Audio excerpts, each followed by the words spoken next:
डूबूं ऐक्य रस लुब्धे बधो खोराक लऊं समरस छरस पोषक बनो तृप्ते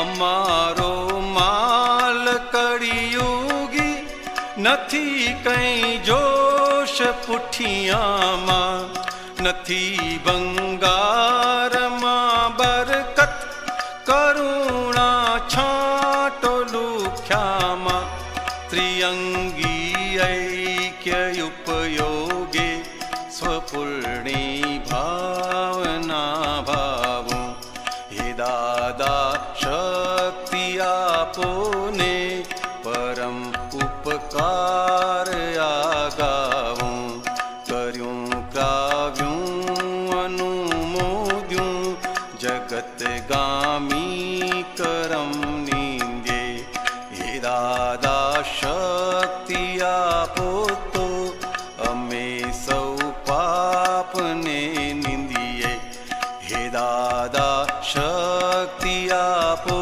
तो अमे सौ पाप ने निंदिए अमे सौ पाप ने निंदिए अमे सौ पाप ने निंदिए अमे सौ पाप ने निंदिए।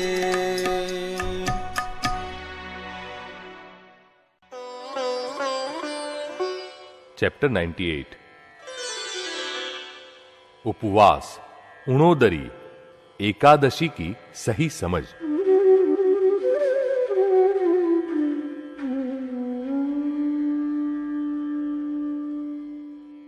आज हम पर्युषण महापर्व के अवसर पर उपवास, उणोदरी, एकादशी इत्यादि तप के बारे में ज्ञानी पुरुष श्री दादा भगवान द्वारा दी हुई सही समझ प्राप्त करें।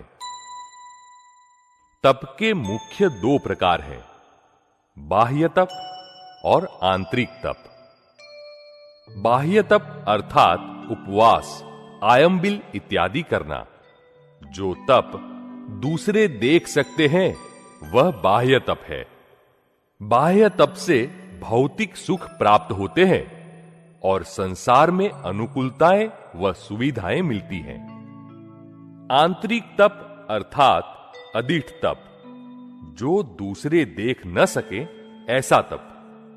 संसार व्यवहार में ऐसी नौबत आ जाए कि आग बबूला हो उठे, अंदर तक आग लग जाए, लेकिन उस समय जागृति रहे कि हमें अपमानित करने वाला तो निमित्त है, यह तो हमारे ही कर्म का फल है। इस भाव से अपमान के रूप में दी गई रकम को हम हमारे खाते में जमा कर लें तो यह सबसे बड़ा अदिष्ट तप अर्थात आंतरिक तप कहलाता है। क्रोध आए ऐसे मौके पर समझकर शांत रहे, वही सबसे बड़ा आंतरिक तप है। इससे कर्म की निर्जरा होती है। भगवान ने कहा है कि तुमसे हो सके उतने ही बाह्य तप करना, लांघन यानी कि उपवास का अतिरेक न करना, देखा देखी या प्रतिस्पर्धा में न पड़ना। आज कलयुग में तो चारों ओर के संयोग और विषम परिस्थितियां अनायास ही ऐसी खड़ी हो जाती है जिनमें हमें निरंतर तप में रहना पड़ता है, और ऐसी परिस्थिति में हमारे भीतर संभाव समता रहे ऐसी समझ संत पुरुष, सत्पुरुष या ज्ञानी पुरुष से प्राप्त कर लेनी चाहिए। सतयुग में श्री महावीर स्वामी को उनके अपने कर्म खपाने के लिए अनार्य देश में जाना पड़ा था, जबकि हम तो बहुत भाग्यशाली हैं जो हमें घर बैठे ही अनार्य देश मिल गया है। बेटा बाप के सामने और नौकर सेठ के सामने जबान चलाए, महंगाई में 12 जोड़े और 13 टूटे, 80 आमद और 84 का खर्च, कोई किसी का कहना न माने आदि तप घर बैठे ही सामने से आते हैं ऐसे में आवश्यक है कि प्राप्त तप का निबटारा लाइए। अप्राप्त तप को सामने से बुलाने की जरूरत नहीं है। तप करते समय कषाय, क्रोध, मान, माया, लोभ करने से तो अच्छा है कि तप ही न करें। तप करने से जितना लाभ होता है उससे कहीं अधिक हानि कषाय करने से होती है। भगवान ने कषायों को कम करने के लिए तप करने की बात कही है। उपवास करने से शरीर के अंदर जो अजीर्ण हो गया हो वह जल जाता है और जागृति रहती है। यदि उपवास करना चाहें तो उपयोग पूर्वक करें। अज्ञान दशा में शुभ उपयोग और ज्ञान दशा में शुद्ध उपयोग होना चाहिए। पूरा दिन यदि शुद्ध उपयोग में बिताएंगे तो हमने उपवास किया ऐसा महसूस भी नहीं होगा। भूख लगी है ऐसा जानेंगे तो सही, मगर वेदेंगे नहीं, अर्थात भूख की वेदना का अनुभव नहीं करेंगे। यदि वेदना हुई तो समझे कि उपयोग चूक गए, और जानते रहे तो उपयोग पूर्वक का उपवास माना जाएगा। आर्त ध्यान और रौद्र ध्यान न हो ऐसा उपवास करना चाहिए। निरंतर उणोदरी करना वह रोज उपवास करने के बराबर है। उणोदरी अर्थात आप 4 रोटी खाते हो तो पहले 3 रोटी खाएं, फिर 2 रोटी, अर्थात भूख से कम खाए उसे उणोदरी कहते हैं। यह कोठी, यह पेट केवल भोजन से भरने के लिए नहीं है। हमें हमारी खुराक के 4 भाग कर देने चाहिए। 2 भाग भोजन, 1 भाग पानी और 1 भाग खाली रखना चाहिए। वायु संचार के लिए जगह न हो तो जागृति मंद हो जाती है। एकादशी कैसे की जाए?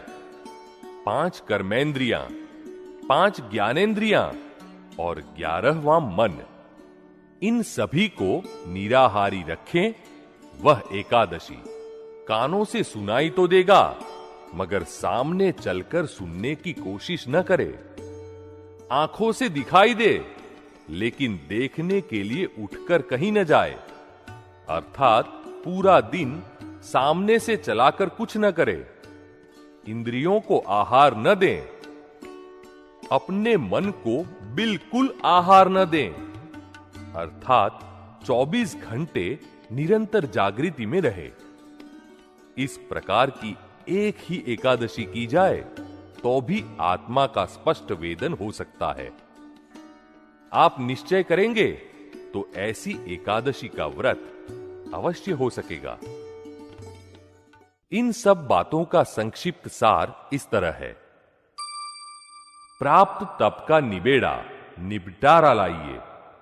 अप्राप्त तप को सामने से बुलाने की जरूरत नहीं है। बाह्य तप से पुण्य बंधता है और आंतरिक तप से मोक्ष। निरंतर उणोदरी करना वह रोजाना उपवास करने के बराबर है। यदि उपवास करना चाहे तो उपयोग पूर्वक करे। आर्त ध्यान और रौद्र ध्यान न हो ऐसा उपवास करना चाहिए। 5 कर्मेंद्रियां, 5 ज्ञानेंद्रियां और 11वां मन, इन सभी को निराहारी रखें, वह एकादशी।